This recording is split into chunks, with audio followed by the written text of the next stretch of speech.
Alrighty, so my name is Andrew Perry. Partners in crime are Braden Neidham and Dylan Lewis. We did our presentation on bedsores. So what are bedsores, also called pressure ulcers? They're injuries to the skin and underlying tissue resulting from prolonged pressure on the skin. The most risk are going to be the elderly or people that are confined to bed and are not able to move themselves. Symptoms are usually going to be a change in skin color or texture, swelling, pus-like draining, and then the area of skin that feels cooler or warmer compared to other areas around it. And then the area is also going to be tender. Typically, these places that it occurs are going to be the tailbone, the bottom, shoulder blades, backs of heels, ankles, and elbows. The reason for this is, in most of those options, you can probably tell, is that there's not a lot of padding. So no muscle, no fat, and the reason for it happening on your bottom is just because that's typically where you're going to sit on there, and it's going to have a lot of pressure for an extended period of time. Causes, there's 3 contributing factors: pressure, friction, and shearing. So the pressure, quite obviously, is going to be just too much pressure for a long period of time that can limit the blood flow, and this can then lead to damaged tissue. This is in common places with less padding, like I said, with no muscle or fat. The friction is when skin rubs against cloth or sheets and makes skin more fragile, especially if the skin is wet. So those UCNAs, so just, heads up with that, you probably already know that. And then the shearing is going to be 2 surfaces pulling in different directions. And the example of this is going to be sliding down in bed. So if you have a patient that you're sitting up, if they're too far up in the bed, and they're at this incline, they're going to tend to slide, and that skin, because it sticks, is going to pull that skin the opposite direction, and we don't want this at all. So there's 4 stages of this. The first stage, there's going to be a change in color of the skin that may turn redder or darker and may not blanch on application of pressure with a gloved finger. The skin feels warmer than the surrounding skin. In some cases, the skin may appear normal or only at an examination determines abnormalities. This stage, and then stage 2.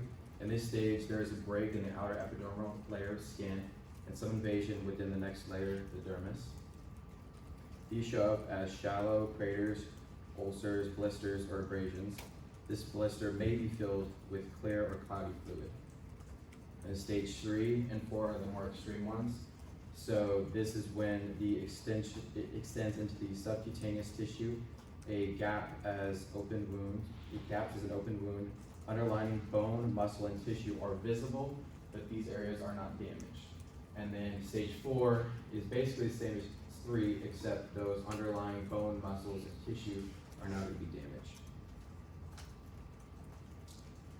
So treatment for these stages, stage 1 and 2 is going to be a lot easier to deal with home care. So we're going to minimize that pressure in the affected area. Treat the affected area by keeping it clean, maybe washed with soap and water. Keep wound covered with dressing. Implement the physical therapist to encourage that movement, so there's not that bed rest if possible. And then powder the bed to keep the skin from rubbing. So like we were talking about earlier with the friction. And then good nutrition, and that's been a common factor throughout a lot of these, is just that good nutrition. Stage 3 and 4 is going to be the one where it may include hospitalization. Takes much longer to heal. It's most important to maintain good nutrition and hydration to encourage the healing. Sometimes it is required for surgery to close that infected area. So here's some examples. So stage 1, it kind of looks like your arm if you have laid your head on it for a while. It's going to be that kind of reddish area, and that area could be either cold to the touch compared to the surrounding area or hotter. And then stage 2, you got to see that cloudy blister inside, and that's gone down into the first skin layer and a little bit into the next. Then we have stage 3, so this is where that bone is exposed. This is a lot cleaner, but you can tell it hasn't been damaged yet. And then this final stage is extreme past where it should be in any nursing home. So a lot of times that's going to have to be treated by surgery.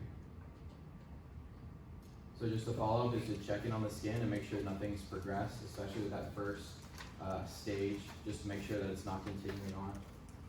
Again, good nutrition is key to encouraging the healing, and then educate the family if it's in-home care on how to prevent this and how to treat for those first stages. And